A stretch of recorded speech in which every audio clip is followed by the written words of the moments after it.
Hello, Revere, and welcome to our Revere Veterans and Community Show. Today I have another special guest, and a great guest. His name is Al Terminiello, Jr. Morris, pleased to be here again. Again and again and again. That's all right. You're running for school committee this time, Al. Yeah, that's correct. And before we start, I just want to say one thing. Tell us a little about your education and tell us why you like to be running for the school committee job. Okay, I'm a graduate of Revere High School, 1971 class. After graduation, I went to the New England Institute of Mortuary Science. And besides the obvious things that I studied, I also covered business law, business management, psychology courses, and accounting, as well as, like I said, stating the obvious of why I was there. I maintained that type of business here in Revere for a long time.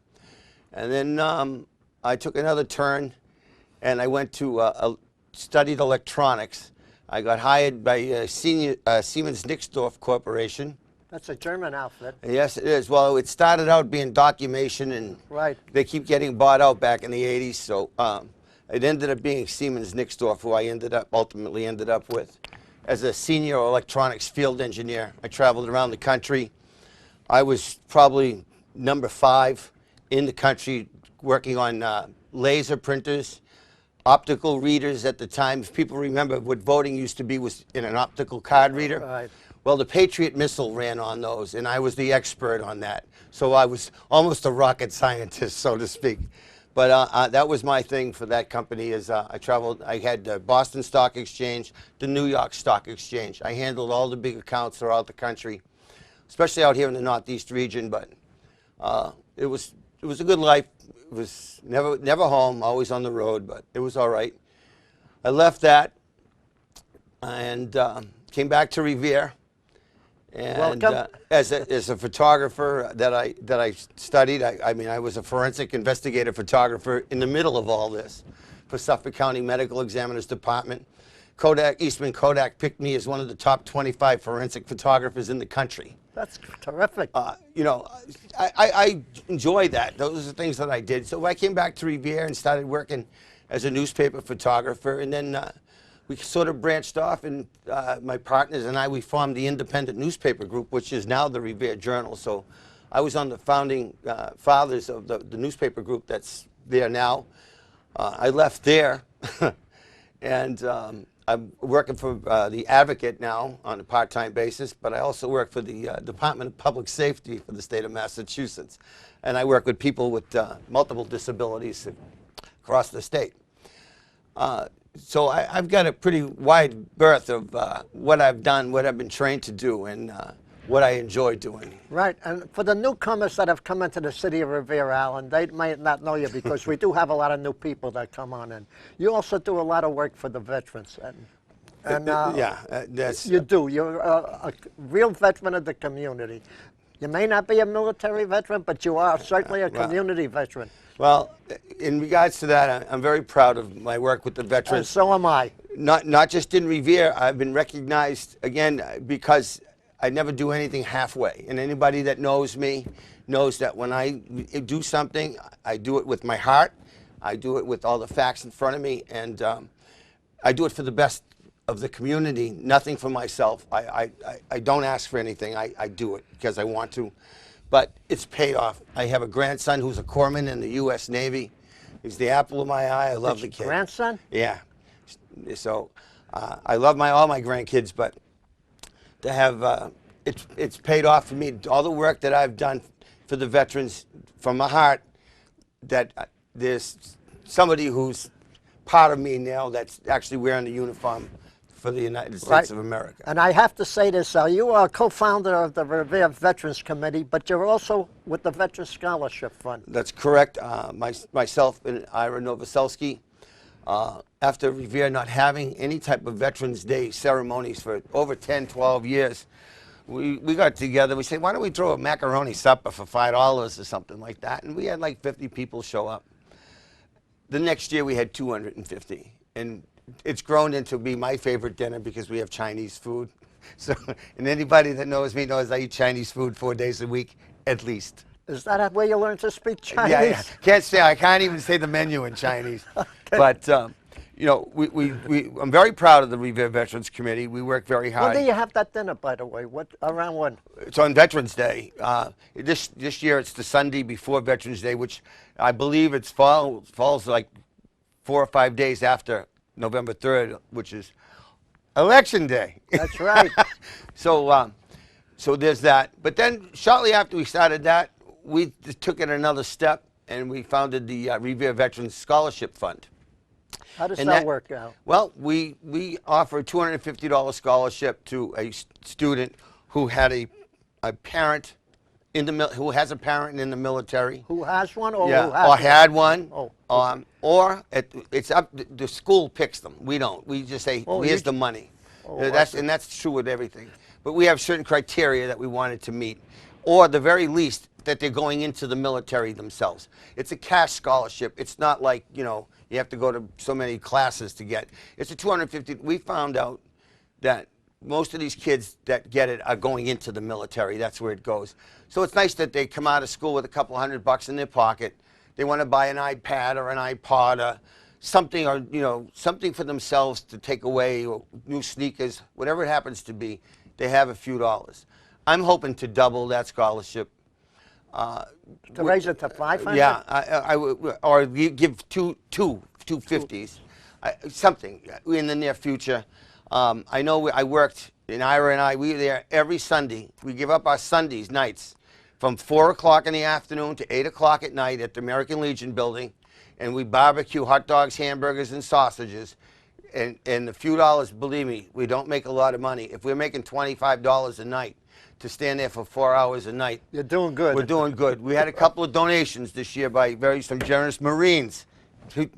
They came and gave us a few dollars extra.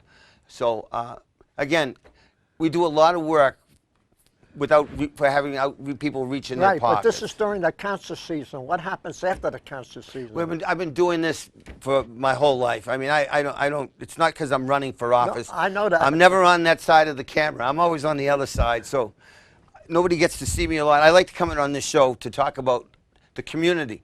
Everything that I'm involved in is always with people. It's always with a group. It's always for something. I just cooked, you know, for the bocce tournament down Revere Beach for the Romney Marsh Burial Ground. There isn't anything that and again, I say because my time is dedicated to the city 110%. Question again. You were the past director of Revere TV. At one time, you were vice chairman of Revere TV. Yes, I was on the founding board that put this TV station together that I'm very proud of, and everybody that's been through these doors has done a great job. But I'll tell you, I was one of the votes that put Bob Dunbar as the executive director in here, and it's probably one of the only times I could sleep every night knowing that we put the right guy in the right job. He's been great. This whole TV station, I'm very proud of. Like I said, I was part of that. I was voted in to be the first vice chair of this here for many years, and one of the rules that I put in when I was back then was, once you're into politics, you're out. So I resigned as soon as I decided to run for office. I resigned from my commission here at the board. I missed everybody, but that was one of the things that I brought in, and there's no options. That's the way it is. But it's running fine, and the city should be proud of what we have here. To have programs like this, to have the diversity that's on TV, to have guys like you bring out the best in the community, not just me. It's everybody that you have here adds so much. They're here not because they want anything. Of course, we get a lot of money for being on this show. The checks just pour in for residuals. But I'm glad you get that, because I certainly am not. You bring out the best in the community here, and that's what we're here for. I mean, Revere TV is really to help the community. It's a great thing. It's a great thing. And the people who do work like you, I even start to like you sometimes, Morris. It's not easy, Al. It's not easy. Okay, the next thing people don't know, but they should know before we get into your school. Where did you get to do did you do a query on me or something? No, let me tell you how I got the information. I went to the computer. I just learned how to work the machine a few months ago, and I looked you up, Okay. and I found a whole bunch of good things All right, about you. all right, go ahead. Very good things about you. What else do I do? You was also a one-time past president of the Revere Chamber of Commerce. People don't know that. Yes, Revere First Business. I enjoyed that. I had a very successful term as the president of the Revere Chamber of Commerce, and it was through the efforts of myself and the board of directors that I chose that were signed up with me that time, that the first sign was put at Brown Circle down at the end of Broadway that says, "Welcome to Revere, home of the Revere First Public Beach," which now we have several signs dedicated to the different Right. rotaries. And Saturday morning, they're going to be dedicating Bell Circle in that manner. But I was the president who designed that sign and had the first sign with my board of directors that year to put it at Brown Circle, welcoming everybody to the city of Revere. Here's something, I didn't notice it, but you've been associated with the little special needs for about 45 years. So you must have started, what, 4 or 5 years old? Yeah, 4 or 5. I was 15, and it's 45 years. I was 15. My mother was friends with the people who founded the league, and she became their treasurer. And I was a Boy Scout. I think that's where I've learned everything. I think some things never change. I needed a community service project to become an Eagle Scout, which I'm very proud to say I am. And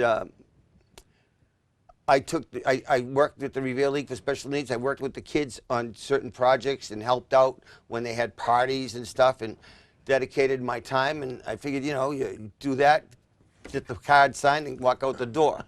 45 years later, I was cooking last Saturday for their annual barbecue like I do every year. I love those people. They're the best kids in the world. The clients, the members of that community are the best. And I mean that. I wish, if you want to just join something, come down to a night to see kids. I call them kids. Some of them are as old as I am. I love them. They have such a great time. They want nothing but more than to be happy and enjoy life. And I wish I had that state of mind all the time, too, because believe me, there are times when things get down, but that place is like the best place in the world to go when you need someplace to go. Al, before we continue, I'd like to take a minute of your time, if I can, Go ahead. to wish your mother, who's at the Yanmark. And Mark, yes. Barbara, if you're out there listening, Well, we miss you at the Senior Center. We miss you at the Senior Center. Thank you very much. And we hope you get well, and maybe if you get well enough to come down and join us again sometime. But we sure do miss you for all the good things you did for us. So get well, Barbara. And you too, Mr. Terminiello. Thank you very much. The cards, the phone calls, the letters, every time I'm out, if I don't get stopped 100 times by people, and that's Revere. That is Revere. That's exactly why I'm here. That's why I'm running for office. That's why I do what I do. My parents instilled that in me. My background of everything that I ever saw that was good in this community just drives me to do things like that. So thank you for that. I really appreciate it. I have to tell you, Al, your mama, when she was at the Kiwanis Club down where the youth little league is, Yeah. for the ballpark, she used to ask me to do the music for her, and I would come down and do it for her. As a matter of fact, you used to ask me to do the music for the veterans. Yeah. When I was younger. Yeah. When you were younger, you were just a sprout. Thank you, Al. When you were younger, you were still old. Well, I'm at antique. Don't make me laugh. By the way, I hope you don't arrest me for this, but you're also part of the Auxiliary Police Department. Yes, I am. And you started in 2007? That's correct, and I'm proud to be part of that. I tough donate time? my time with that. I know that. That's not an easy thing. It's not just like you don't walk in there and they say, here's a gun. Do you carry a gun? Yes, we do. We're fully licensed. We have to qualify every year at the firing range. Oh. And I'll throw mine out there, 98 out of 100, so That's good. I'm pretty good. But the best part about that is that, again, it's something to do with the community. I'll be working next Saturday, actually, at the multicultural block party down on Shirley Avenue. Oh, that's right. So I'm volunteering my time to direct traffic and make sure the kids are safe. They don't run out in the street or whatever else is necessary over there. Certainly not expecting anything, but it's good to have everybody. We have a few of us going to be down there to cover that. So again, it's because of the community. To become any one of us, to become an auxiliary police officer was a 22-week course of police training. I have 80 hours of constitutional law and another 60 hours of police training in weapons and tactics. People don't know that, but you have almost the same authority to arrest someone who's doing something wrong. When we're in uniform. Oh, only when you're in uniform. Right. That means the city has us working for them. We are police officers. The difference is when we go home and we're not in uniform, we're not covered under the city. Right, but a regular police officer. And then there's other laws that fall into that, but the easy on, easy off of that is when we're in uniform, we are police officers working for the city of Revere, and that's exactly it. That's why we have to have the training. That's why we have to be qualified on the firing range. And unfortunately now we just got all fitted for bulletproof vests because we have crazies out there. No, you're right. It's not Disneyland anymore, Morris. No, you saw what happened to a sheriff in Tennessee not too long ago. No, so and there was another one just the other day. Just around here. So anyway, but that's the long and the short of that. Okay, Al, now I want to talk to you about the school because you are running for the school. I was going to say, gee, when are we going to get into that? We are. We're going to get into it right now. You know, things have come up, a couple of things. Number one is the Revere U In Action. I think we talked about that before we went. Good organization. They're doing some good things. They took part in that mayoral debate, question and answer night. Amarillo. Yeah, that's right. So I mean, they're forming a presence in the community with a voice of the student, so to speak, with some type of organization behind them, which is good. Right. The other thing is, a lot of people mentioned that there. Matter of fact, Mayor Rizzo mentioned it. His opponent, Brian Arrigo, mentioned it about a youth center in Revere. That came up. Of course, that's come up. We just received a question from that very group again, as if a potential member of the school committee, what my thoughts were on that and so forth. But I'll talk about it now. Basically, we do have a youth center in Revere. It's way out of age is the way it's going. It's outdated, you mean? It's gone. It's not bad, but again, it's not what somebody would call a showcase piece. But everything is good. I would support anything to do with students and activities after school, before school, and during school, because a lot of good can grow out of programs and places like that.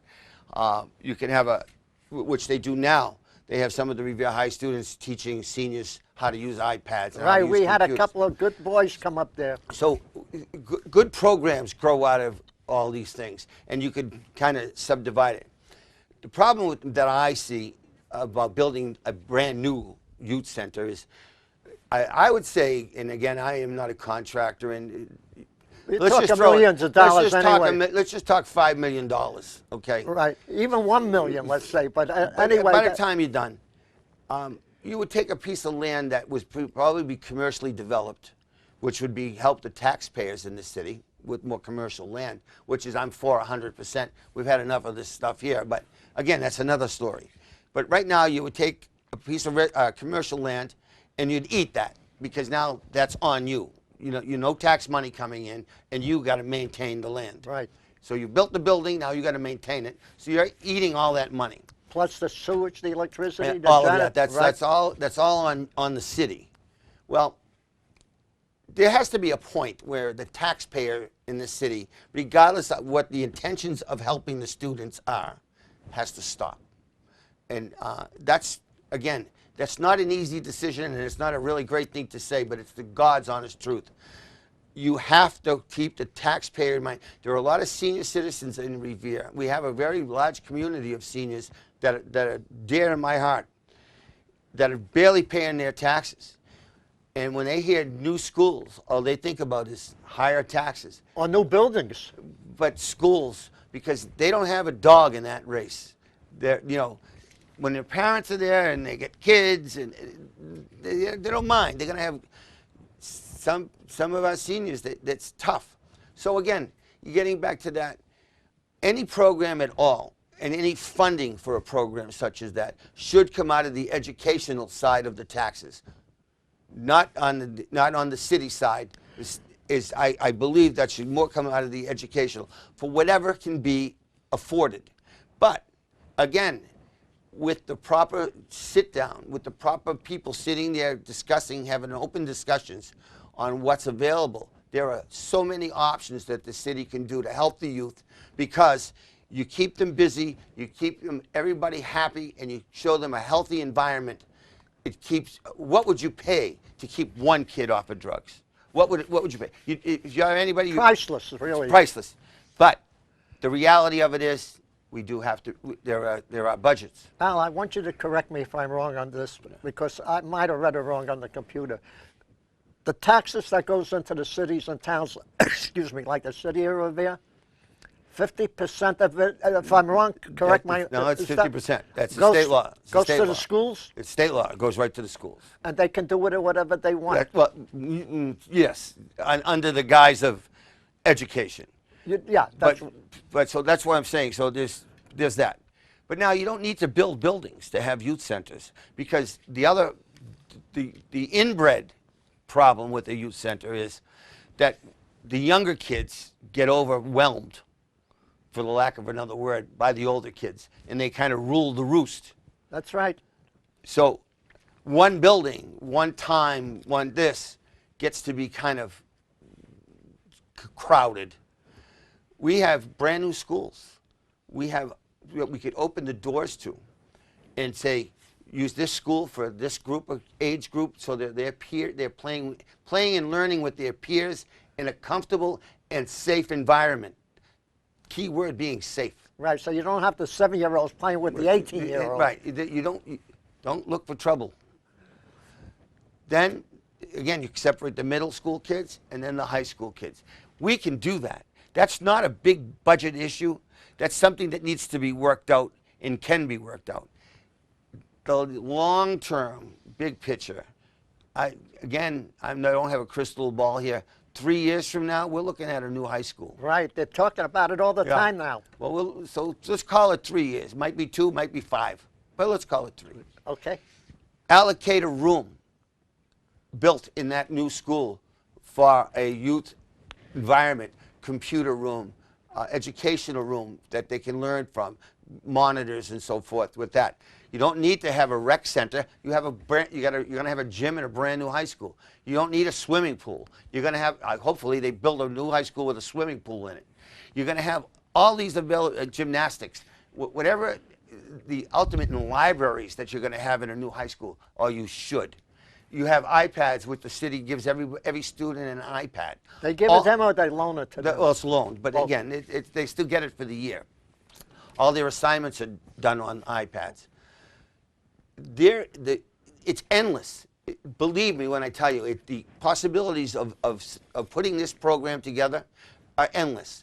It takes cooperation, and I'm sure with the ideas from the members of Youth in Action and the elected leaders of this community, and a little common sense and a little flexibility of funds, these programs can be met, and everybody can be happy with what we have already instilled in this city, without spending $5 million on a new building, plus what it costs to maintain it in the long term. Right, because you would have the same people that take care of the school, take care of the youth correct. center. That's correct. Again, it's not that simple. There are a lot to work out. But when you start doing an outline, you start with the very basics, and you start filling in the lines. Well, there's an outline. Take the good out of it, take the bad out of it, and figure out the budget-wise. I don't know what things cost. I can't sit down and, what union labor costs these days compared to what it was 2 years ago, compared to 3 years from now. but something can be done. We have the facilities here. We're the #1 school system in the country, for crying out loud. Right. I mean, we're doing something right. We need to keep our teachers interested in being here. They're the lifeline of what we're turning out into the community, because teachers spend more time every day with the students than their parents do. That's right. So we need good teachers, because we want them to we want the students to look up to them and admire them and respect them. And that, above all, is the most important thing anybody could do. Al, we got exactly 2 minutes. Take a minute for yourself. I don't need a minute for myself. We've had a good time here. Ladies and gentlemen, my name is Al Terminiello. I'm running for school committee this year, and I'd like one of your 6 votes on November 3rd. I really do want to help the community. The safety of your children, the betterment of Revere Public Schools means the world to me. And you can trust me to know that I know the difference between right and wrong, what's best for everybody, and I will not let any voice go unheard.